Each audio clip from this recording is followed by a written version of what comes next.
Walaloon jaalalaa kakalee akkasitti waliif faarsan sun kakalee akkasitti waliif baasanii qalbii walii raasanii wal booji'an sun akkamiin wal dhawsitarree biqiltuu fi qorataan har'ammoo kan biraa filattee biqiltuu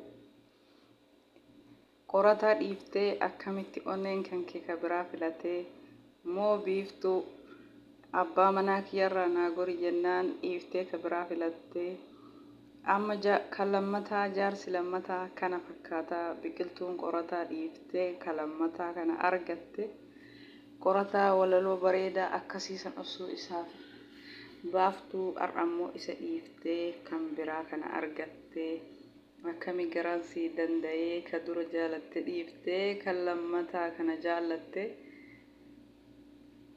Akkasii hordoftoota kiyya assalaamu alaykum warahmatullaahi wabarakaatu kabajamtoota fi jaallatamtoota daawwattoota hordoftoota YouTube channel kee jalatti argamtan hundi keessanuu warra amantaa birallee walqama shamarka fuuni hundi keessanuu xiqqaa guddaa amantii kutaa gandan jenne hunduma keessanuu alaaf biyya keessa nageenyi kee qilleensarraan isin haa ga'u isiniin jedhaa hordoftoota kiyyaa horroon jalqabarra hanga ammaa na hordoftan hedduunaaf galatoomaa galanni keessan dachaa haa ta'u harka fayyaa argadhaa bakka yaaddan muraada gayaa ammallee laayikii sheerii gochuun dagatina boroonni hara dhuftanillee weelkaam ani haa dhufu baga nagayaan dhuftan gama YouTube channel kiyyaa seenaa subscribe laayikii sheer godhaa yoo viidiyoon keessanitti tole isiniin jedhaa obboleeyyan kiyyaa.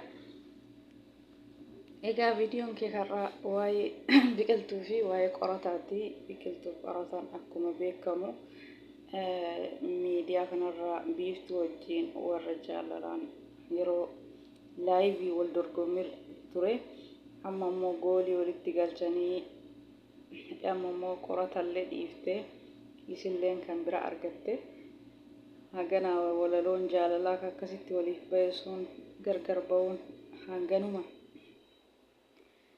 walaloon jaalalaa keessan namatti tolaa gargar ba'uu keessan tukaratu namatti hin tolle malee haa ta'u atis dhugaa qabdaa biiftuun abbaa manaa kiyyarraa naa gori siin jette eega gori jennaan goruma wanni godhan hin jiru kama jaalatte kana akka kaanii siifaa godhuu siin jenna biqiltu kunis jimmamaa ka durallee jimmamaa waanan jaalala waliin qabaachuudha baga ka birallee argatte akkasitti biqiltuun akkasitti qorataa dhiiftee isa kana argatte qorataan amma biiftuma fuudhu biqiltuun amma ka biraa argattee jirti osoo akkasitti walaloo qalbii namaa hawwatu qalbii namaa booji'u san jaalalli kiyya ka dhugaa isa jaalalli kee ka isa dhugaati jaalalli an siif qabu addaa osuma jettuun har'a kana filatte walaakin dorgommii mormii nama lamaan ta'e kanaaf dhiistee ka biraa filatte yoon ta'in immoo kama biraa filachuu wayyaa eega biiftuu wal qabanii jechuudha biiftuulleen du'ee argama malee ima ati dubartii biraan fuuna jettee qorataa itti dhaadattee yookaan walaleessitu kana dhiiftamoo walaloo walaleessitu kana dhiisuu sii wayya immoo na dhiisuu sii wayya jetteeni malaasanii fakkaa innillee dhiise takkaa hin dhiisu jedheeni atillee waan jettu laalladhu waan dubbattu laalladhu kamtu si awwaattaa lama walii filadhu walaleessaa ooltu kana ganama galgala hin dhaabdamoo hin dhaabdu duuba qorataa walaloo dhaabammoo jaartii jaalataa walii filannoo lama itti ta'e waa lama filadhu jette isiin kennite fi walaloo walaleessaa ooltu kana dhaabdamoo jaalala kiyya dhaabdaa lamaan keessa tokko filadhu mala baqqaa walaloo walaleessu kana yoo dhiisee natti yoo ka jedhu mala dhiise akkasitti yoo injifatte biiftu yoo injifattellee baga gammadde biiftu qorataan kan kee yoo ta'ellee isin lachuu walirraa bareeddanii akkasuma biqiltullee baga rabbiin jaarsa biraa baasee fi ka'amma argatte kunoo isa kana baga jaarsa argatte amma kun walaloon qoratarra hafe kan isa kanaati jechuudha. Dhugaa dubbachuu fi walaloon biiftuu baay'ee tokko namatti tola. Walaloon biiftuu qorataa jechuudha. Biqiltuu qorataa biqiltuutu walaloo jaallataa jechuudha. Walaloo ajaa'ibaa walaleessita ammallee jabaadhu akkanuma itti fufi. Walaloo waan heddullee walaleessii jechuudha. Walaloo kama jaarsaa bichaa hin walaleessini. Walaloo harmee, walaloo obboleessaa, walaloo obboleettii, walaloo biyyaa, walaloo adda addaa kanallee walaleessuu yaalii. Walaloon kan kee baay'ee bareedaa namatti tolaa jenna biqiltuu.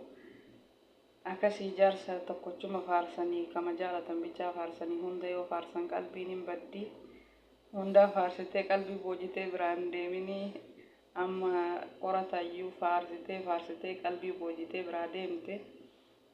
Sirrii miti kama jaalattu bichaa faarsi jechuudha. Akka boruu abbaa manaa naa ta'a jettee yaaddu qofa faarsi. Yookaan obboleessa yookaan waan adda addaa walaloo dalagii jechuudha. Maaliif nama tokko faarsitee qalbii isaa boojitee qalbiin isaa gara biraatitti eega seene biraa deemuun immoo sirrii miti. Bakka walaloon kan kee kun hedduu tokko nama hawwataa dhugaa das nama jedha jechuudha. Ani gara kiyya das na jedhee jira jechuudha. Walaloon kan kee waan namoonni kuwwan jedhan isaantu beekaa jechuudha. Walaloon kan kee hedduu namatti tola. Akkanuma itti fufii akkasuma walaloon qoratallee hedduu tokko namatti tola jechuudha. Jarri kun lamaan walaloon beekamoodha. Walaloon isaanii TikTokii shaashaa godhe jechuudha. Ammallee akkanuma itti fufaa jenna qorataa fi biqiltuu walaloo keessanii ka waa hundaatu walaloo baasaa kama jaalalaa bichaan baasina walaloon jaalalaa amma baay'ee baaftanii. Amma ka obboleeyyanii baay'isaa ka obboleettii kan haadhaa kan ulamaa'ii walaloo jechuudha. Maaliif sagaleen walaloo keessanii baay'ee tokko bareeda. Akkanattu walaloon jaalalaa kun uummata baay'ee hawwatee jira jechuudha. Hedduu tokko das nama jedha. Okay, jaarsuma kan akka qorataa siif haa godhu biqiltuu eega jaarsa kana filatte. Kunillee jimmaadha jedhee bareedduu jimmaa jedhee kunis walaloo siif baasa. Garuu walaloon isaa akka qorataa sanii miti jechuudha. Walaloon qorataa fi kan biiftuu biqiltuu baay'ee tokko namatti tola.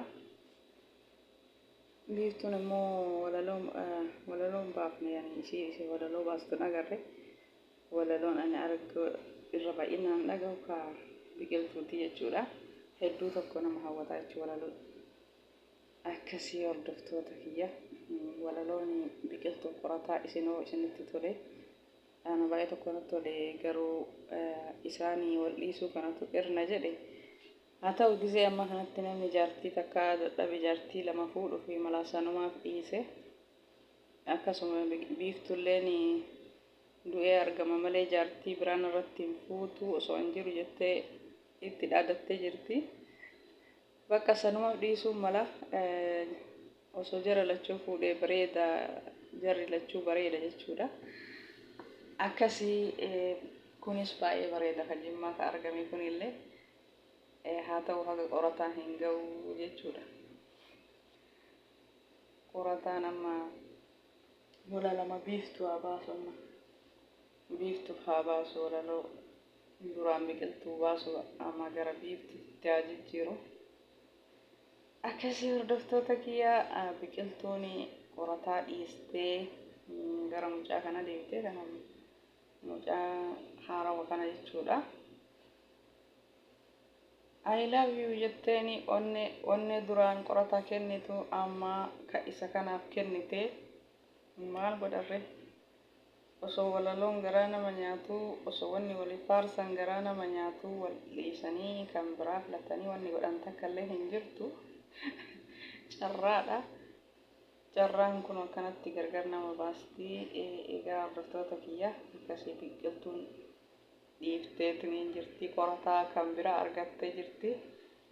Walaloo akkasittis nama jedhu sanii osoo wal faarsanuu gargar bayanii. Egaa hordoftoota kiyya viidiyoon kiyya kan har'aa kana fakkaata. Haga viidiyoo biraatiin walitti deebinutti turtii gaarii. Viidiyoon kee osoo tolee immoo laayikii gochuun dagatinaa, laayik gochuun dagatinaa. Aga viidiyoo bira qabannee ol deemutti baay baay hordoftoota kiyya nagayaan naaf tura.